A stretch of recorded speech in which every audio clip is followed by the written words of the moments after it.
चंडीगढ़ शहर में एक परिवार रहता था जिसमें विमला देवी की 3 बेटियां निशा, अवनी और मुस्कान रहती थी। अरे बेटा निशा, जरा अपनी छोटी बहन से फोन करके तो पूछो कहाँ रह गई है। आ जाएगी माँ, क्यों फिक्र कर रही हो। अब अपनी मुस्कान बड़ी हो गई है लेकिन फिर भी उसको फोन कर देती हूँ। थोड़ी देर बाद ही मुस्कान अपने ऑफिस से आती है और फिर अपनी मम्मी के पास बैठ जाती है। बेटा कहाँ रह गई थी तुम, कब से राह देख रही थी तुम्हारी। अरे माँ, तुम क्यों फिक्र करती हो मेरी, थोड़ा बहुत ऑफिस का काम था, बस उसी की वजह से लेट हो गई थोड़ा।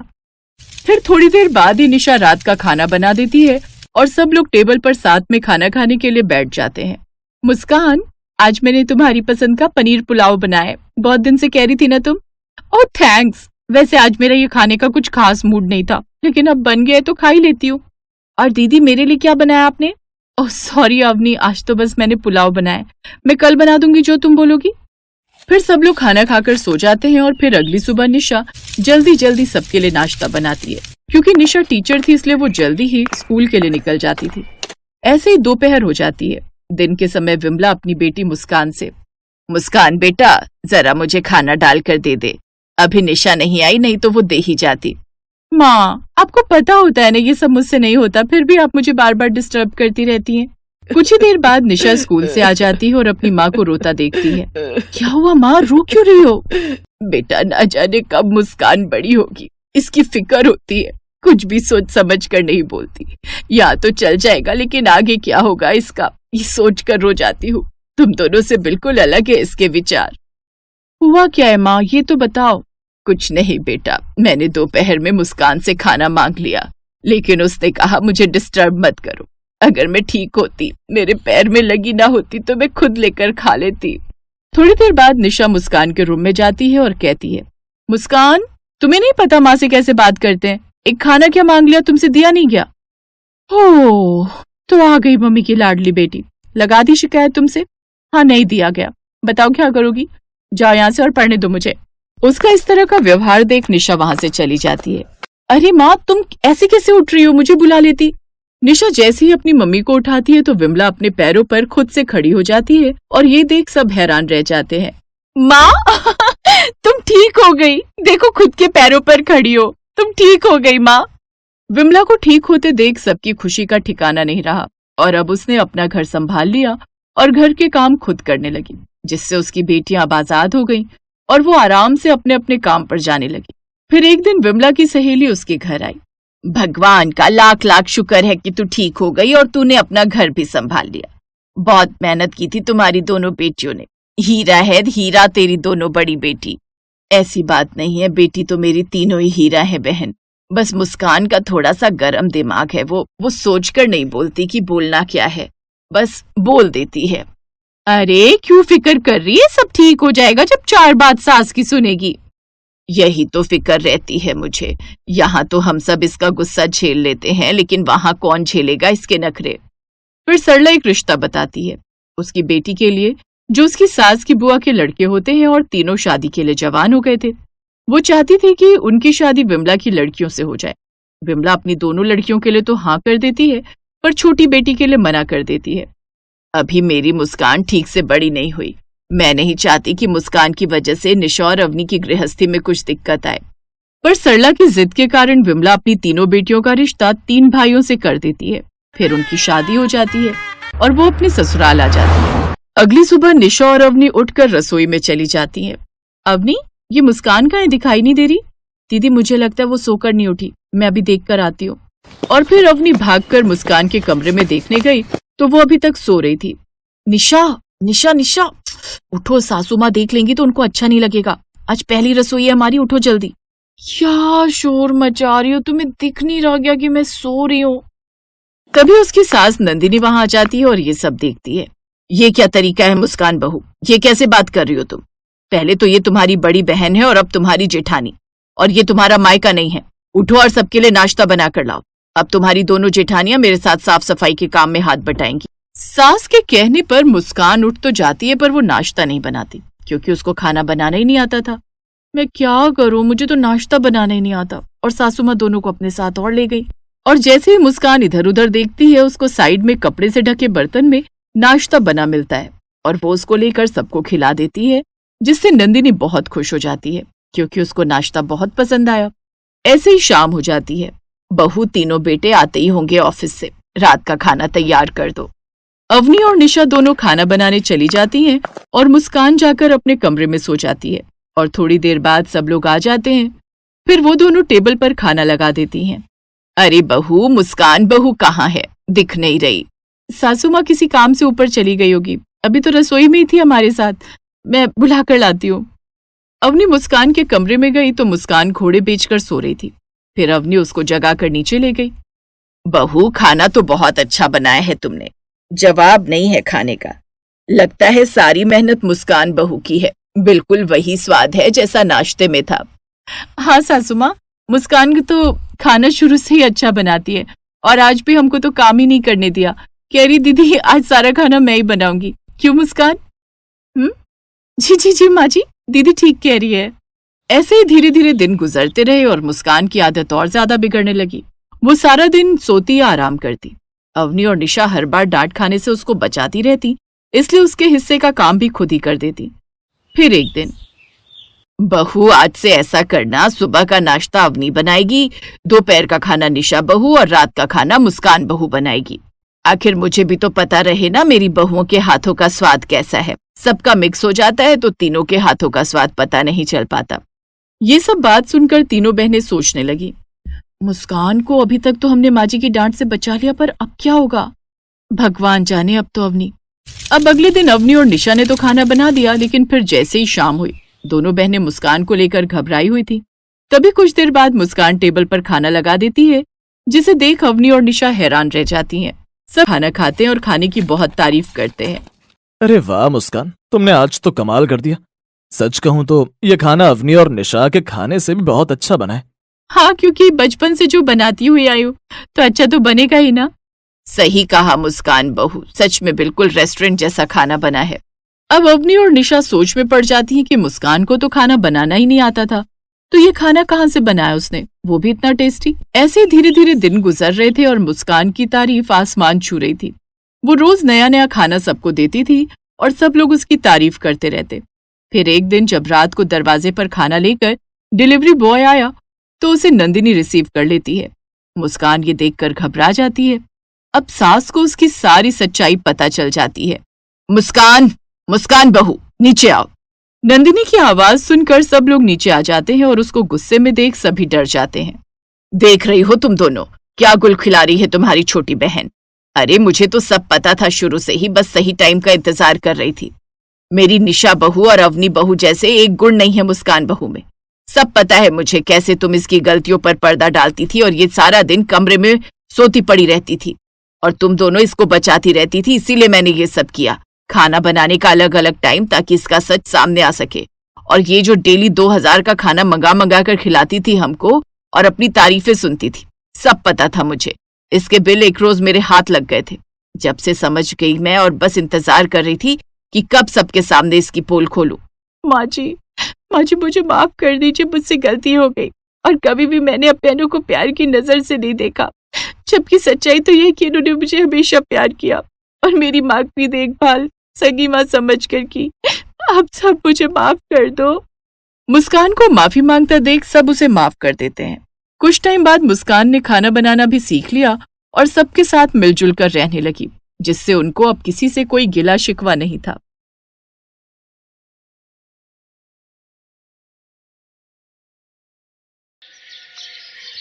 जब मैंने तुमसे कहा था कि मुझे अपने लिए ग्रीन टी बनानी है, फिर तुमने ये कॉफी क्यों रख दी गैस पर? और अंजलि, तुमने दूसरी गैस पर ये चाय क्यों चढ़ा दी?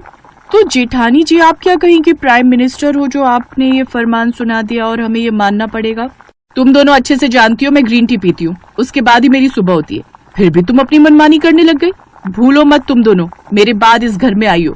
भले ही मैं सबसे छोटी हूँ, लेकिन इसका मतलब ये नहीं कि मैं अपना मुंह बंद रखूंगी। भले ही आपसे बाद में मैं आई हूँ, लेकिन काम तो मैं आपसे ज्यादा करती हूँ। अच्छा, तो तुम कहना क्या चाहती हो? हम तुझसे कम काम करते हैं? हे राम, इन तीनों का कलेश फिर शुरू हो गया। सुबह सुबह तुम तीनों की चिड़चिड़ शुरू हो जाती है। अरे घर में तो बहुएं सुबह सुबह आरती भजन करती हुई अच्छी लगती हैं, यूं बकबक करती हुई नहीं। जब देखो तब कलेश करती रहती हो। माँ जी, मुझे कलेश करने का कोई शौक नहीं है। आप भूलो मत, इन दोनों के आने से पहले इस घर में बिल्कुल कलेश नहीं होता था, काम अच्छे से हो जाता था। लेकिन जब से ये दोनों देवरानियां आई हैं ना, इन्होंने तो नाक में दम कर रखा है। माँ जी, जेठानी जी हमेशा अपनी मनमानी की चलाती रहती हैं, तो आप कौन सा कम है, आप भी तो वैसी ही हैं। तुम तो चुप ही रहो। हे राम, एक दिन ये तीनों मेरे सर की नस फाड़ कर ही दम लेंगी। बिना नहाए धोए रसोई में आ गई और कलेशबाजी शुरू कर दी। अब जाओ तुम तीनों, पहले जाकर नहाओ, उसके बाद रसोई में काम करना। अब तीनों बहुएं नाक सिकोड़ते हुए नहाने चली जाती हैं, जिसके बाद वो घर के कामकाज में जुट जाती हैं। इसी तरह वो तीनों जब भी रसोई में एक साथ होती तो किसी न किसी बात पर आपस में झगड़ा शुरू कर देती। सुषमा अपनी तीनों बहुओं के कलेश से तंग आ गई थी, लेकिन अब वो कर भी क्या सकती थी। एक रोज सुषमा की कुछ सहेलियां घर आने वाली थी, इसीलिए सुषमा अपनी तीनों बहुओं को बुलाकर कहती है, आज तुम कुछ अच्छा सा खाने में बना देना। आज घर में मेरी सहेली आ रही है, तो बढ़िया सा खाना तैयार कर लेना। सुनिधि बहू, तू शाही पनीर की सब्जी और गाजर का हलवा बहुत अच्छा बनाती है, तो तू वही बनाकर तैयार कर लेना। और अर्चना बहू, तुम दाल मखनी, गोभी, और मंजली बहू प्रियंका, तुम न पूड़ी बनाकर तैयार कर लेना।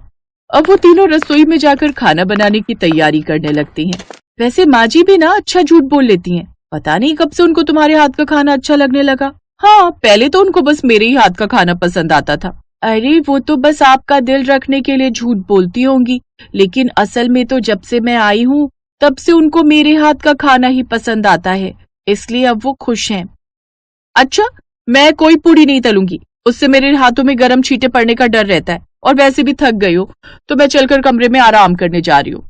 ये कहकर प्रियंका वहां से चली जाती है। तो मैंने कौन सा ठेका ले रखा है इनका, मैं भी नहीं करने वाली कोई काम।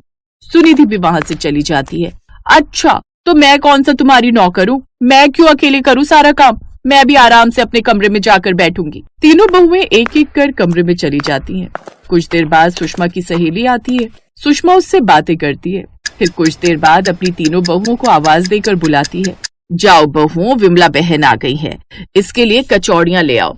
माँ जी, खाना तो बना ही नहीं, प्रियंका दीदी ने कहा कि मैं थक गई हूँ, तो वो आराम करने चली गई। फिर मैं क्या अकेले काम करती, इसलिए मैं भी चली गई। और जब ये दोनों चली गई तो मैं अकेली बच गई, तो मैं क्या करती, इसलिए मैं भी चली गई।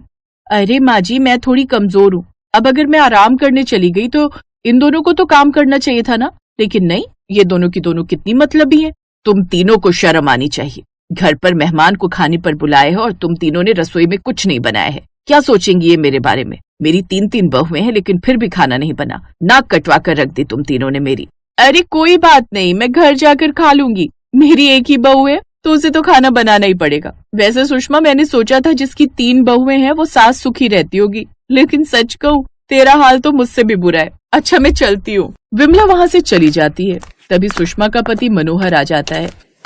बहुत जोरों की भूख लगी है सुषमा, खाने में क्या बना है? अभी तक तो कुछ नहीं बना, लेकिन आप थोड़ी देर रुकिए, मैं कुछ बना कर लाती हूँ। अब सुषमा खुद ही रसोई में जाकर खाना बनाने लगती है। ये देखकर भी तीनों बहुओं को शर्म नहीं आती, बल्कि वो तो फिर से गुस्सा करते हुए कहती हैं, तुम दोनों की वजह से हुआ ये सब। अगर मैं कमरे में चली गई तो तुम दोनों भी तो खाना बना सकती थी ना, लेकिन नहीं, तुम्हें तो मुझसे पहले ही भागने की पड़ी थी। अच्छा, एक तो गलती खुद करो और अब इल्जाम मुझ पर लगा रही हो। अरे तो सुनिधि, तू भी तो बना सकती थी, तेरे हाथ किसी ने थोड़ी न पकड़े थे। तीनों फिर से लड़ने बैठ जाती हैं और बूढ़ी सुषमा चुपचाप रसोई में खाना बनाती है। ऐसे ही अब कभी किसी का मन होता अपने लिए कुछ बनाने का तो वो अपने हिसाब से बनाती रहती। एक रोज अर्चना को तेज भूख लगती है, तो वो रसोई में जाकर अपने लिए गर्मा गर्म पकौड़े बनाने लगती है, जिसकी खुशबू से सुनिधि और प्रियंका भी वहाँ आ जाती हैं। मुझे पकौड़े बहुत पसंद है, खासकर आलू के। अच्छा, तब से मेहनत मैं करूँ और अब तुम आ गई यहाँ पकौड़े खाने। मैंने खुद के लिए बनाए, तुम्हारे लिए नहीं। राशन का खर्चा ना हमारे पति भी देते हैं, तो हम भी खाएंगे। तो किसने मना किया है, खुद के हाथ पैर हिला लो और बना लो, लेकिन पहले मैं अपने लिए प्याज के पकौड़े तलूंगी। सासू माँ घर पर नहीं है तो आप अपनी मर्जी का कुछ भी करोगी, मैं भी देखती हूँ तुम कैसे बनाओगी। तीनों बहुएं इसी बात पर झगड़ा करने लगती हैं। तभी उनके सास ससुर घर में आते हैं और रसोई का ये हाल देखकर हैरान रह जाते हैं। गुस्से में सुषमा उन तीनों पर चिल्लाती है, बस बहुत हुआ, मेरे बेटे इतनी मेहनत से घर का गुजारा चला रहे हैं और तुम हो कि इस तरह सामान की बर्बादी कर रही हो। मैंने फैसला कर लिया है, अब से तीनों बहुओं की एक रसोई का बंटवारा होगा। तुम तीनों अलग अलग खाना बनाओगी और ना ही एक दूसरे से मतलब रखोगी। अब एक ही रसोई में अलग अलग चूल्हे पर तुम अपने अपने हिसाब का खाना बनाओगी। अब तीनों बहुएं एक ही रसोई में अलग अलग खाना बनाने लगती हैं, वो भी अलग अलग गैस पर। इस सुनिधि के खाने से कितनी अच्छी खुशबू आ रही है। ऐसा लगता है आज इसने गट्टे की सब्जी बनाई है। लेकिन अब तो मैं इससे मांग भी नहीं सकती। अब जो मैंने पुलाव बनाया वही खा लूंगी। इधर अर्चना भी मन ही मन सोच रही थी, मुझसे तो ये राजमा कभी अच्छे बनते ही नहीं। इस मामले में तो प्रियंका माहिर है, लेकिन अब इसकी मदद भी तो नहीं ले सकती। अगले दिन अर्चना दीदी आज साग और मक्की की रोटी बना रही है। आज बड़ा मन है मेरा भी उनके हाथ की मक्की की रोटी और साग खाने का, लेकिन मुझसे तो कभी ढंग का साग बनता ही नहीं। तीनों ही कहीं ना कहीं एक दूसरे से बात करने और उनके हाथ का खाना खाने के लिए तरस रही थी, लेकिन अब वो मजबूर थी। लेकिन इन सब से सुषमा बड़ी खुश थी, क्योंकि अब उसे कलेशबाजी से छुटकारा जो मिल गया था। लेकिन अब तीनों बहुओं का शोर घर में ना सुनाई देने से घर की रौनक भी चली गई थी। फिर एक रोज अचानक से प्रियंका को तेज बुखार आ जाता है और वो अपने कमरे में ही रहती है। रसोई में उसे ना देख दोनों देवरानी जेठानी परेशान हो जाती हैं। कमाल है, प्रियंका दीदी तो सबसे पहले रसोई में खाना बनाने आ जाती थी, लेकिन अभी तक वो आई नहीं। अर्चना दीदी हमारा खाना भी तैयार है, लेकिन प्रियंका दीदी आज खाना बनाने नहीं आई। हाँ, मैं भी कब से यही सोच रही थी, चलो चलकर देखते हैं। वो कमरे में जाती है जहाँ प्रियंका बुखार से तड़प रही थी। अरे, इसे तो तेज बुखार है। अब दोनों देवरानी जेठानी उसकी सेवा में लग जाती हैं। अगले दिन तक प्रियंका ठीक हो जाती है और अब उन तीनों को एक साथ एक रसोई में खाना बनाने की अहमियत समझ आती है। वो अपनी सास से अब तक की गई अपनी हरकतों के लिए माफी मांगती हैं। माँ जी, हम वादा करते हैं आज के बाद हम कभी भी लड़ाई झगड़ा नहीं करेंगे। हाँ माँ जी, हम तीनों को फिर से एक ही रसोई में एक साथ एक ही चूल्हे पर खाना बनाने दीजिए ना। हाँ माँ जी, अब से हम सब प्यार से रहेंगी। ठीक है, तुम तीनों वादा करती हो कि आज के बाद नहीं लड़ोगी, तो मैं भी तुम तीनों को एक साथ खाना बनाने की इजाजत दे देती हूँ। उस दिन के बाद वो तीनों खुशी खुशी एक साथ खाना बनाती और साथ में मिलकर रहती, जिससे अब घर में भी शांति थी।